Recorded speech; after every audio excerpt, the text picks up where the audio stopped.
In my typical disagreeable fashion, I've decided to make a video regarding the general subject matter covered in the atheist convention style stuff that happened over the weekend. The rally and the convention. And, seeing some of the speeches, two glaring omissions.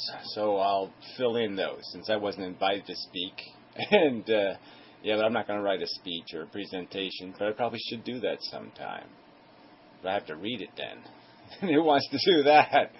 Not me.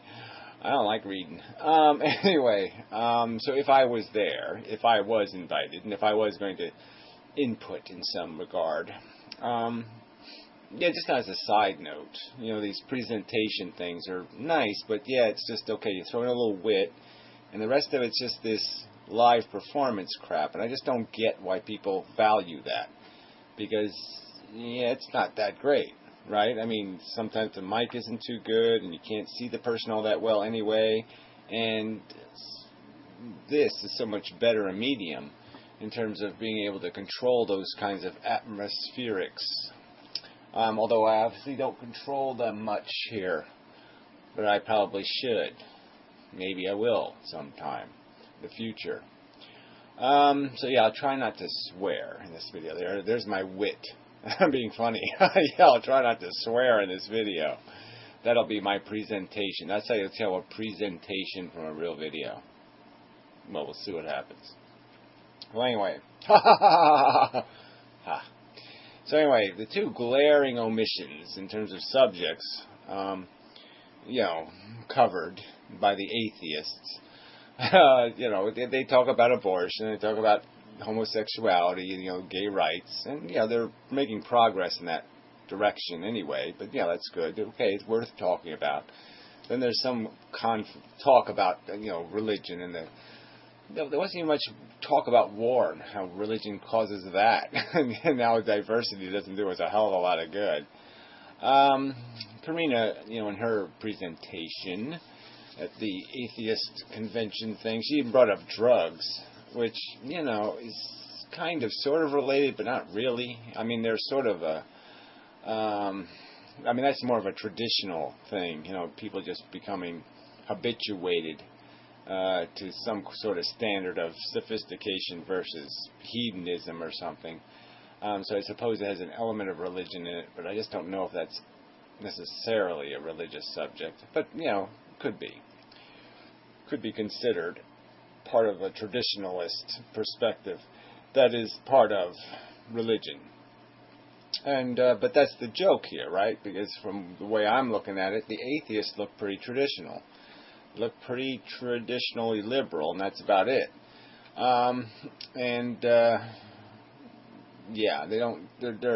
They're falling into the same traps of presumption of this is how it's always been done, so let's continue to do it that way without examining that.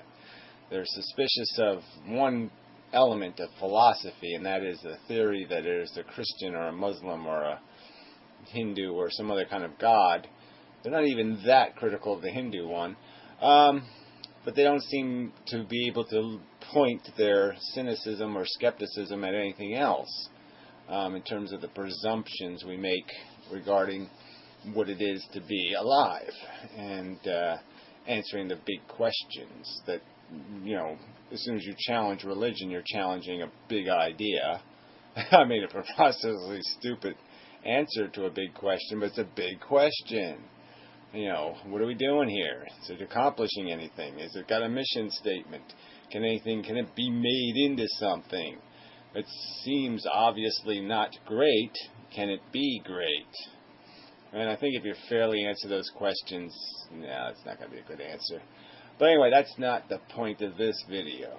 The point of this video is to point out that there was two subjects, the right to die and vegetarianism, that were ignored by atheists. And I think they're two just blatantly, just overtly, there's no excuse for it.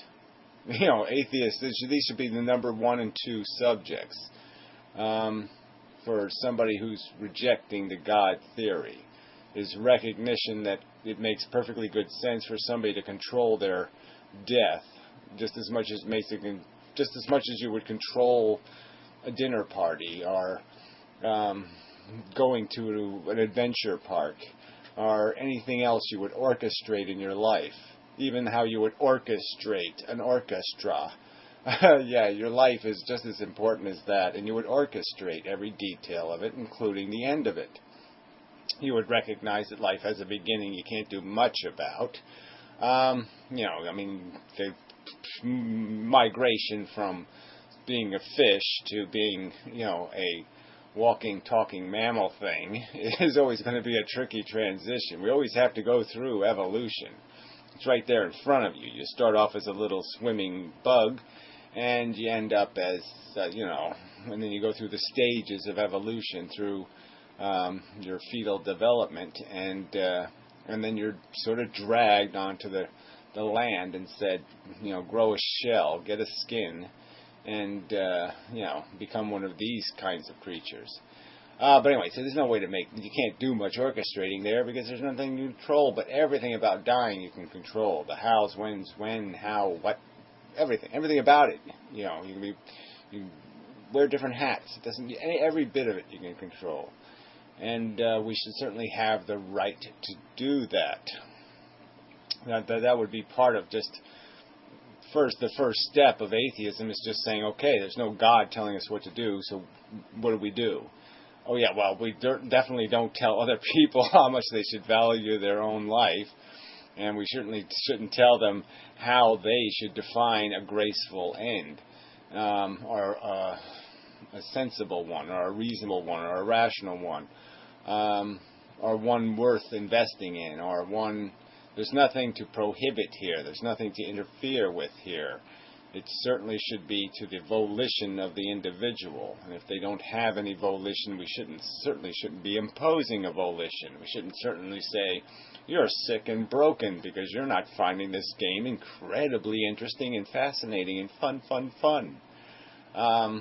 That right there is another stupid presumption that somehow it's a broken human, a depressed one, who doesn't find you all incredibly charming, who doesn't think you all smell like roses, who doesn't think you're all brilliant and wonderful and so, oh, you're such an artist, you're so creative, yeah, fuck you, you're a smelly maggot. Yeah, I don't like you very much. Not every one of you. Yeah, I'd point to every one of them. You, well, you're cute. You, well, you're hot. Fuck you, yeah, you all suck. And I have a right to say that, okay? But there's no God saying what the truth is. So you have to compete with my truth. My truth is you suck. You're just a selfish, little, hoarding, horny, hungry, addicted little hunk of maggotism. That's what you are. You're a maggot. You're not even a full-grown fly. You're just a little consuming monster that is injected into the world and set loose on it. Unless you grow a brain, you're capable of lots of damage, causing lots of harm with your desire to acquire. Ooh, it rhymes. There, I have a rhyme in my presentation. Desire to acquire. That's what you have. That's what compels you. That's the definition of our realities. That's the definition of the force of evolution, is to make machines that consume and reproduce and cannibalize. And they're going to do it through a desire to acquire, an addiction force. That's it. That's the force be with you? Yeah, that's the force. Addiction. Okay, a pointless and senseless need to have. Not because it needs to be had, but because you can't be comfortable unless you have it. You create the problem in need of a solution. And the simple solution is to say, don't create the problem. But atheists don't like that solution. They don't like that as the answer. That's the conclusion from evolution, is that it's just a big waste engine, that you're not accomplishing anything, that you're all just a bunch of maggots, swimming in a bunch of diseased and rotting corpsey flesh that you call your Earth. Yeah, that's what. All right, I'm back. I think. I can hope. Anyway, yeah, the batteries went out, and we time warped, and everything changed, and now it's back again. So it was only a blip for you, but it was hours for me. But anyway, yeah, I'm back. So where was I? Who the hell knows? Probably 2 subjects, and so let's just get to the second subject. That will just make it easy on you. Spare you. Yeah, it's vegetarianism. Okay, I mean, if you're an atheist, an adeist, right? I mean, the same thing, right? I mean, maybe it should be called adeist. If you don't believe in a deity, then you believe that we evolved here on Earth from chemistry, and that all these other things squirming about are our relatives in sense. I mean, cousins of some kind, relations anyway. And unless you're just going to admit that you're some sort of deplorable bigot, we know that this genetic code thing doesn't mean much. Okay, that you get closer and closer, and it's the same basic thing. It's just little subtle differences.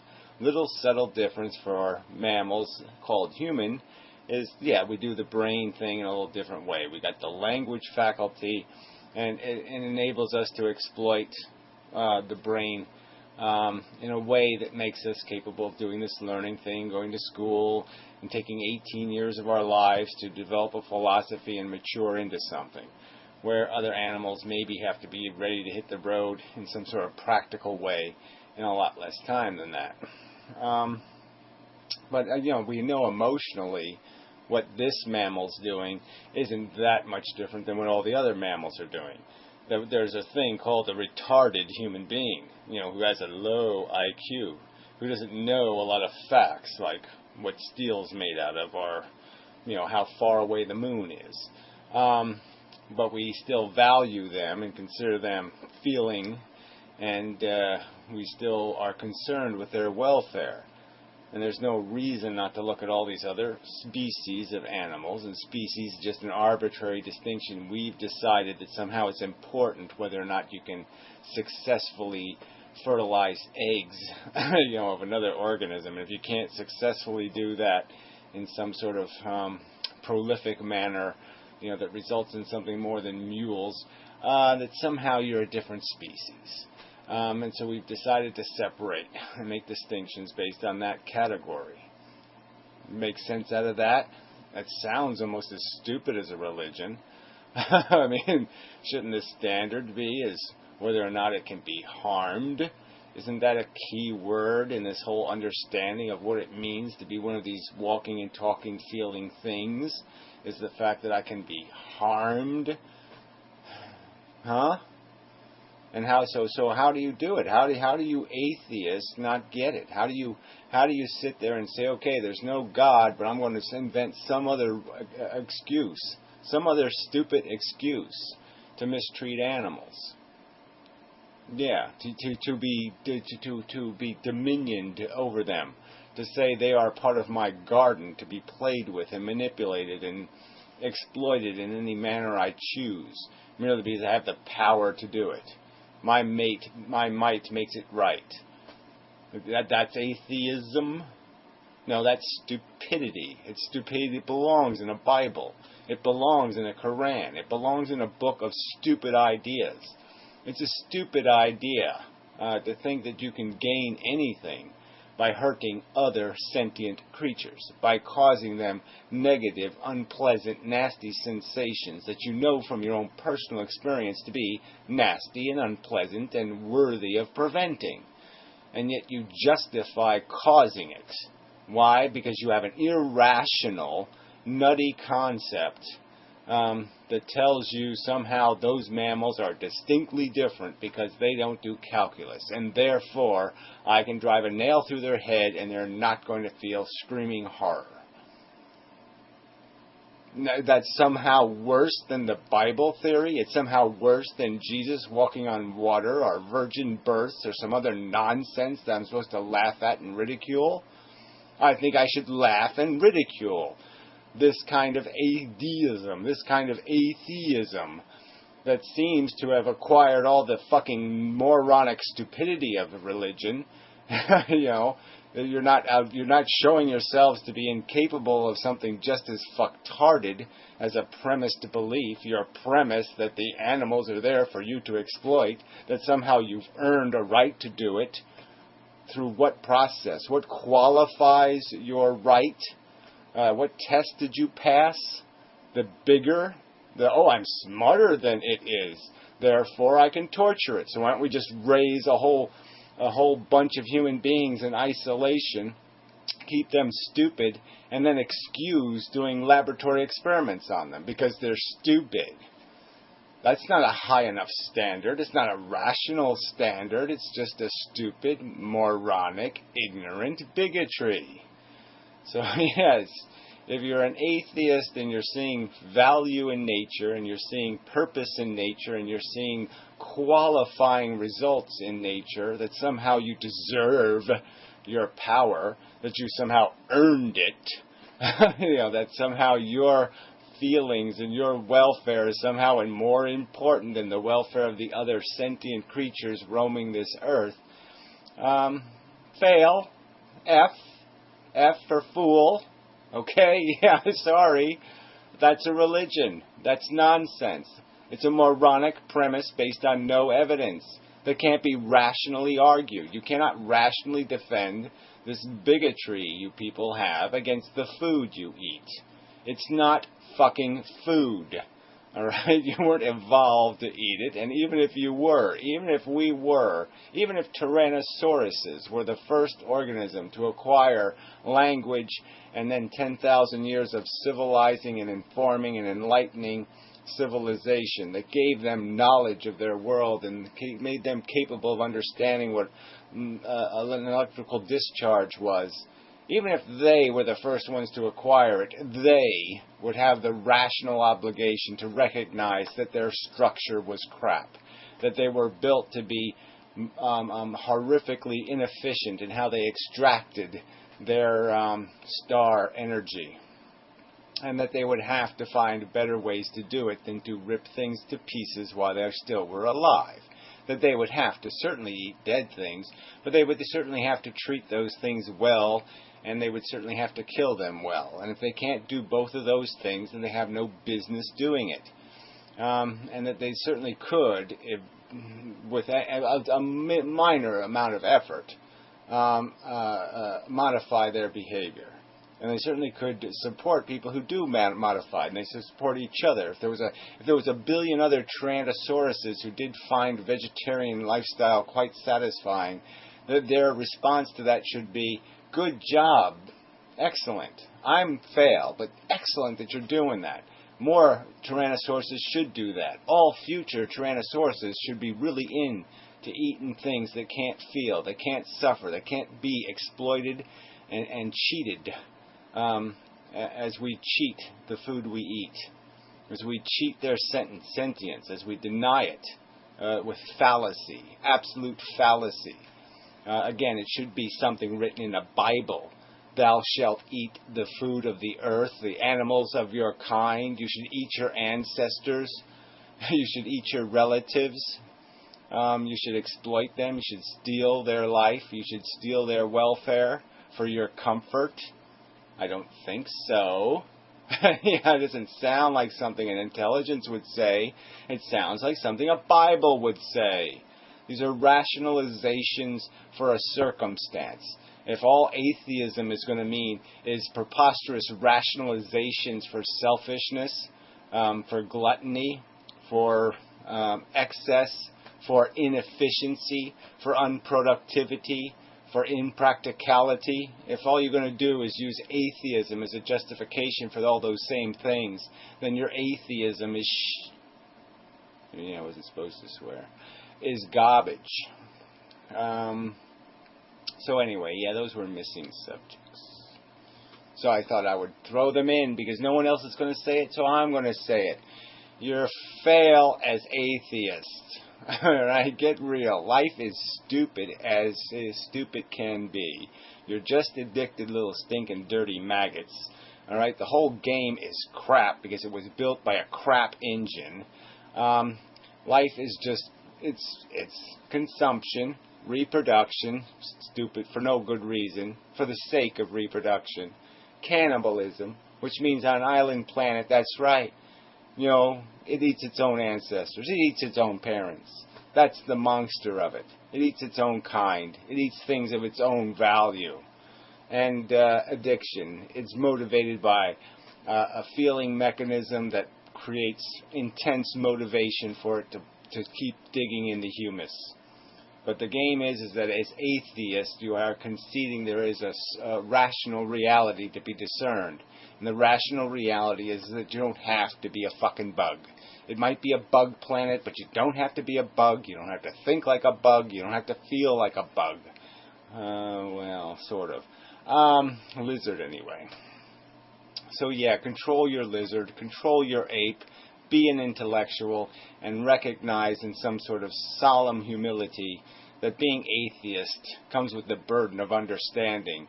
It comes with a burden of a higher moral doctrine than the babble of the Bible.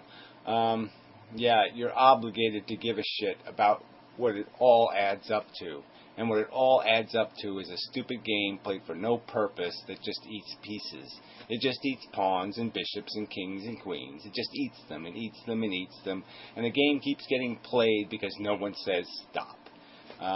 Partly because the religious nuts won't let anybody say it, but I certainly don't see I don't see the non-religious doing anything to say this is part of being an atheist. Part of being an atheist is just recognizing there's no rational good story here. It's all a bad story. It's all just a fucking mess. Oops. Fucking. That's probably a swear word, isn't it? Yeah, it probably is.